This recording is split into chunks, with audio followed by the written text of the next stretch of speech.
Assalamualaikum warahmatullahi wabarakatuh. Halo pemirsa setia Radio Misteri. Jumpa lagi kita dalam sebuah cerita misteri terbaru yang berhasil kami dapatkan dari beberapa sumber yang akan menguak kota gaib Saranjana dari sudut pandang yang berbeda. Lalu seperti apa sih kota Saranjana itu? Benarkah Saranjana adalah kota gaib yang benar-benar ada? Atau hanya sebatas mitos yang berkembang turun-temurun sejak ratusan tahun lalu?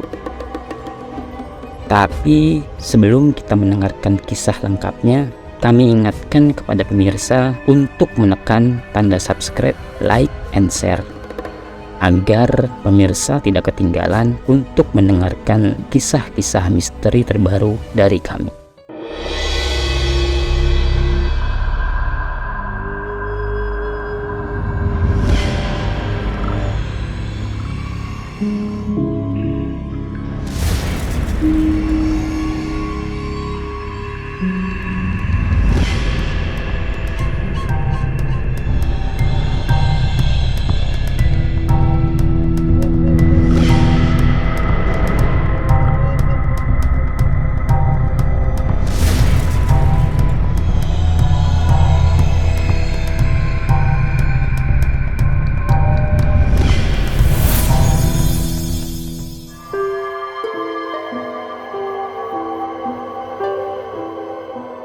Bagi masyarakat Kabupaten Kota Baru, Kalimantan Selatan, nama Saranjana menjadi legenda yang terus dibicarakan dari generasi ke generasi. Sejak ratusan tahun lalu, mitos yang menggambarkan kemegahan kota Saranjana tetap menjadi perbincangan yang menarik. Ada banyak sekali mitos atau pendapat yang beredar di masyarakat tentang keberadaan kota gaib Saranjana. Pada kisah misteri kali ini, kami akan menjelaskan beberapa pandangan masyarakat tentang kota Saranjana dari berbagai narasumber yang pernah melihat atau masuk ke kota gaib Saranjana menceritakan kalau kehidupan masyarakat kota Saranjana sudah sangat maju. Gedung-gedung pencakar langit dan kendaraan-kendaraan super canggih merupakan gambaran mengenai kota gaib ini. Pada kesempatan kali ini, kami akan mengajak pemirsa untuk mendengarkan kisah mengenai keberadaan kota gaib ini dari dua sudut pandang. Yang pertama, dari sudut pandang secara spiritual, dan yang kedua dari sudut pandang ilmu pengetahuan yang menggunakan metodologi riset dengan data-data yang ada. Mari kita simak dan dengarkan tentang keberadaan kota gaib ini dari seseorang yang pernah masuk ke dalamnya. Kita sebut saja namanya Pak B. Pak B adalah orang yang dipercaya oleh penduduk desa Oka-Oka, Pulau Laut, Kalimantan Selatan sebagai juru kunci atau orang yang mengetahui dan bisa berhubungan dengan penduduk kota gaib Saranjana. Pria berusia sekitar setengah abad ini coba mengajak tim untuk melihat dari dekat tempat yang diperkirakan menjadi pintu masuk kota Saranjana. Pak B mengajak tim dari salah satu stasiun televisi menyusuri pantai dan hutan untuk mencapai tempat tersebut. Menurut Pak B, ada beberapa pintu untuk dapat masuk ke dalam kota gaib tersebut. Namun yang paling terkenal adalah pintu yang terdapat dua pohon besar. Pohon itu berada tidak jauh dari pantai dan tidak juga sulit untuk menemukannya. Dua pohon beringin yang menjulang tinggi dan berdiri kokoh ini dipercaya merupakan pintu gerbang kota gaib Saranjana. Jalan untuk menuju tempat itu cukup sulit, melewati pantai dan hutan bakau. Dengan sepeda motor, tim berusaha menuju kota gaib Saranjana. Kontur tanah yang banyak tanjakan dan turunan membuat perjalanan menuju kota tersebut memberikan nuansa mistis yang kental.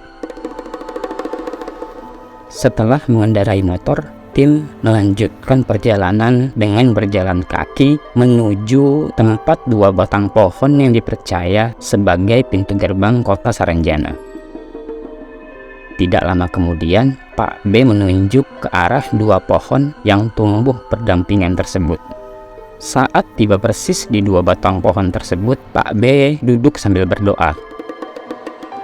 Jika dilihat dari usianya, pohon tersebut sudah berusia ratusan tahun.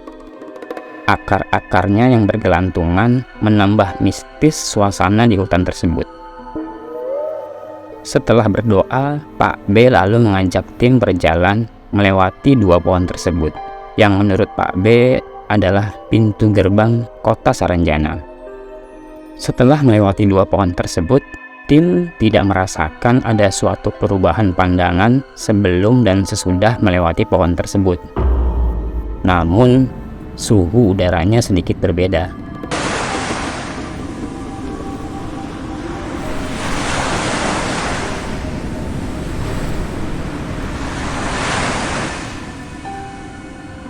Deburan suara ombak membuat suasana di tempat itu semakin mistis. Bukit Saranjana yang dipenuhi bebatuan tersebut seperti memperhatikan setiap gerak-gerik tim yang coba masuk ke dalam kota gaib tersebut. Pak B dengan langkah gagah terus menyusuri daerah tersebut. Beliau mengatakan saat tiba di kota Saranjana ada pantangan yang harus diikuti, yaitu tidak boleh memakan makanan dan minum air dari kota tersebut. Jika pantangan itu dilanggar, maka kita tidak akan bisa pulang lagi selamanya ke dunia nyata. Pada suatu area yang diperkirakan wilayah kota Saranjana, Pak B kembali duduk dan coba berkomunikasi dengan penduduk kota Saranjana. Lama Pak B berkomunikasi secara batin di tempat itu, namun sepertinya tidak mendapat izin dari penduduknya untuk melihat keberadaan kota metropolitan yang megah itu. Pak B lalu mengajak tim untuk bergegas pulang. Sepertinya ada sesuatu. Namun Pak B tidak mengatakannya. Dengan langkah yang sedikit terburu-buru, tim mengikuti Pak B dan kembali ke desa Oka-Oka untuk singgah di rumah Pak B untuk beristirahat. Keinginan untuk menyaksikan kemegahan kota Saranjana pupus sudah. Ada juga yang berpendapat bahwa kota gaib Saranjana hanya dapat dilihat pada waktu-waktu tertentu saja. Tidak setiap saat orang-orang awam dapat melihat kota gaib tersebut. Tiba di rumahnya yang sederhana, tim beristirahat sambil membersihkan tanah-tanah yang menempel pada pakaian dan celana. Tidak lama kemudian, Pak B mengeluarkan sebuah benda dari dalam kamarnya yang terbungkus rapi dengan kain.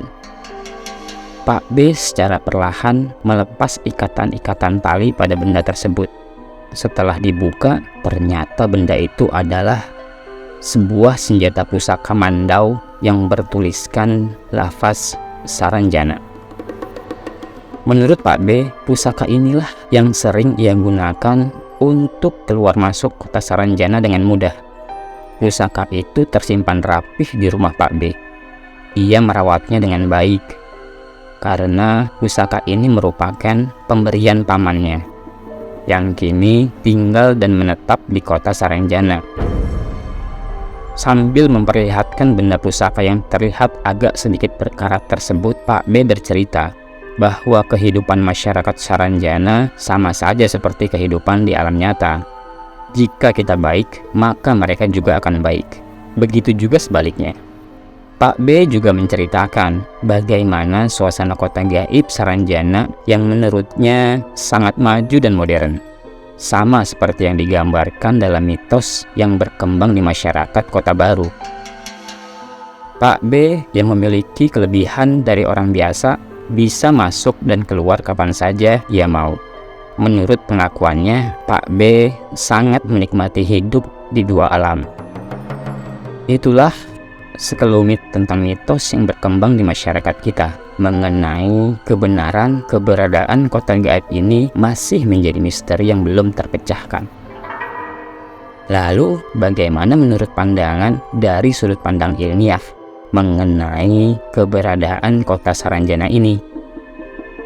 Menurut peneliti asal Belanda, di tempat itu memang terdapat sebuah peradaban kuno dari salah satu suku Dayak. Suku Dayak ini hidup dan berkembang menjadi sebuah negeri yang makmur, kaya raya, dan kuat. Wilayah mereka dipenuhi oleh kebun-kebun yang luas dan indah. Suku ini memiliki seorang pemimpin yang bernama Samburanjana. Kisah mengenai kemakmuran suku Dayak ini akhirnya tersebar luas di Nusantara. Sampai pada suatu ketika datanglah kekuatan asing yang ingin menguasai wilayah suku ini. Peperangan tidak dapat dihindari demi mempertahankan wilayah.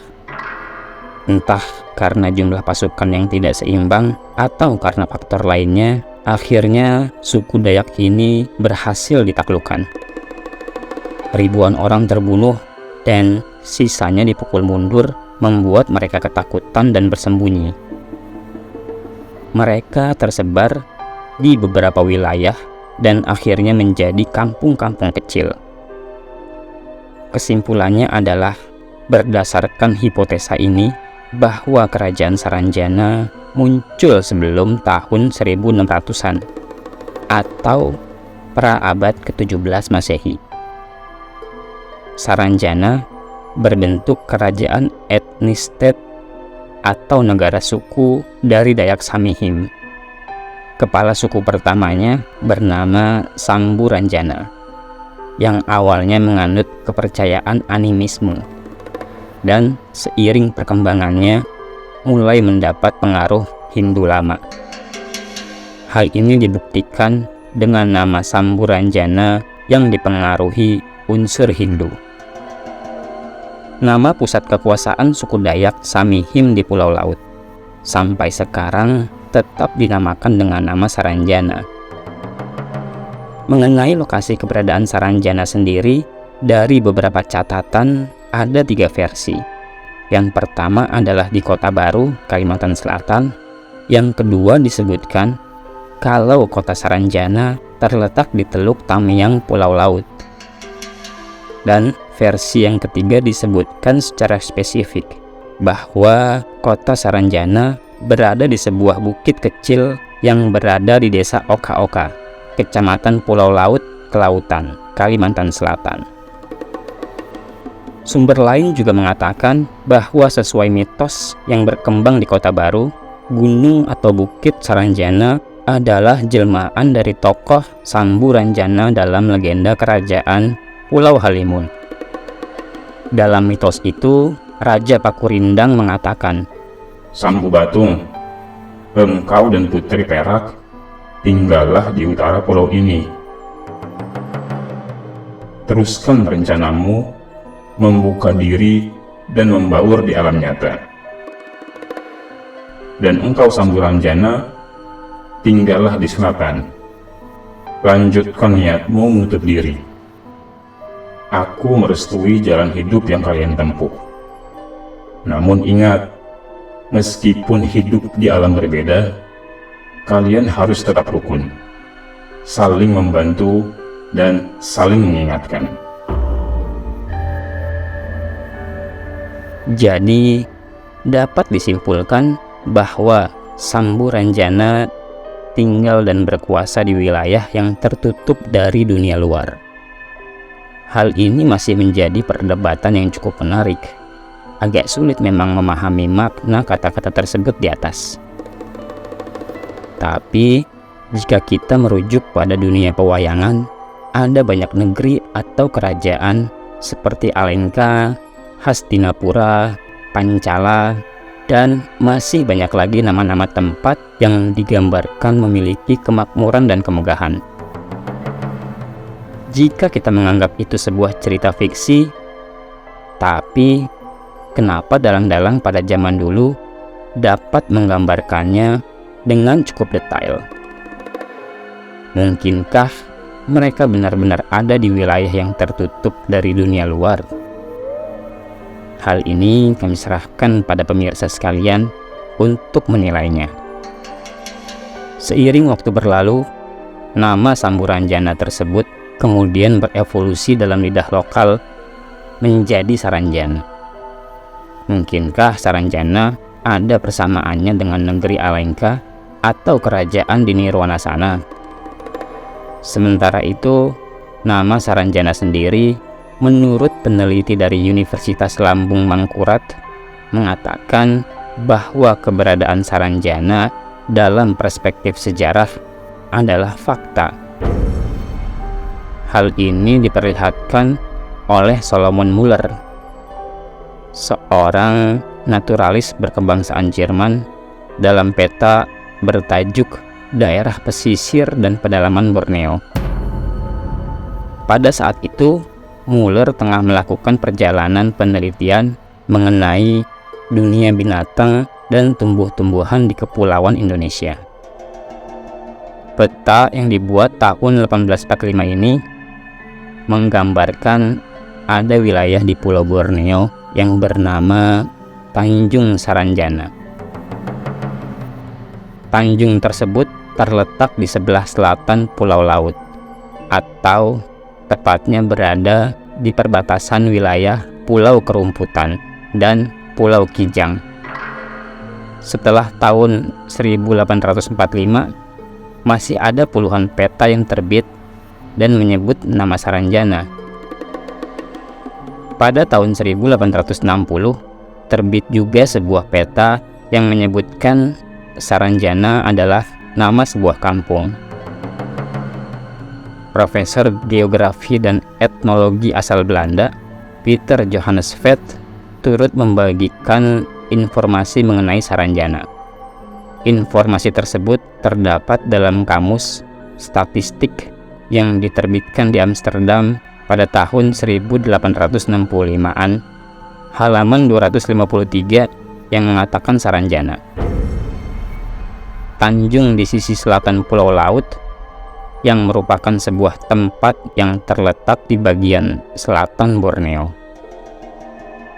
Sampai pada tahun 1913, pemerintah kolonial Belanda menerbitkan sebuah peta yang pada peta itu disebutkan nama Tanjung Saranjana. Setelah 100 tahun kemudian, sejak tahun 1845, tepatnya tahun 1945, saat bangsa Indonesia merdeka, nama Saranjana sudah tidak terdapat lagi di dalam peta. Nama Saranjana berubah menjadi Desa Oka-Oka. Perubahan ini tidak diketahui secara pasti.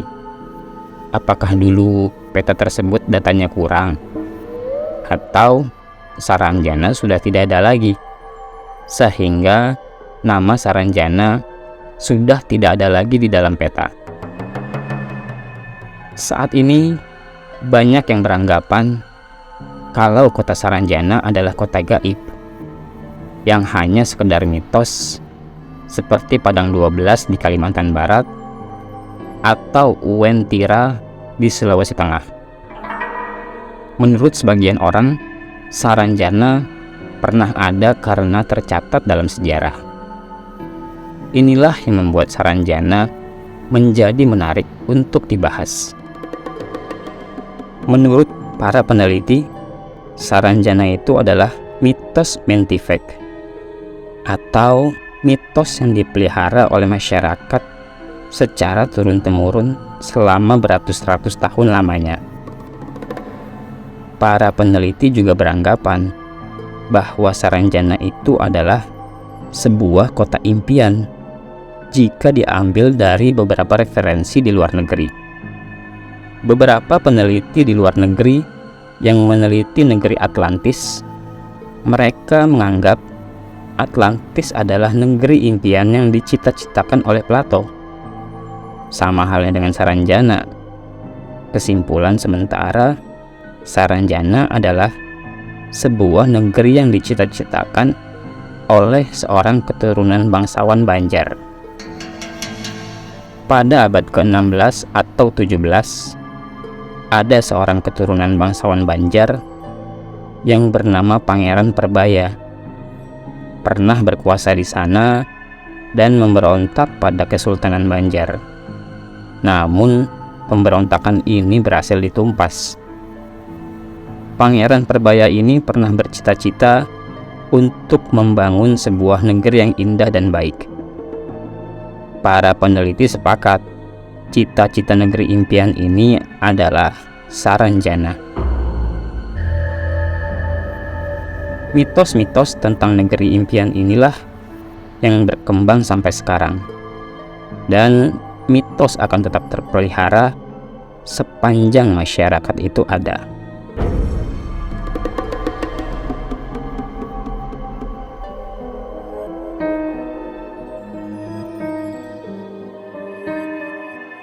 Dari kisah mengenai keberadaan kota gaib Saranjana ini, kami kembalikan kepada pemirsa untuk mensikapinya.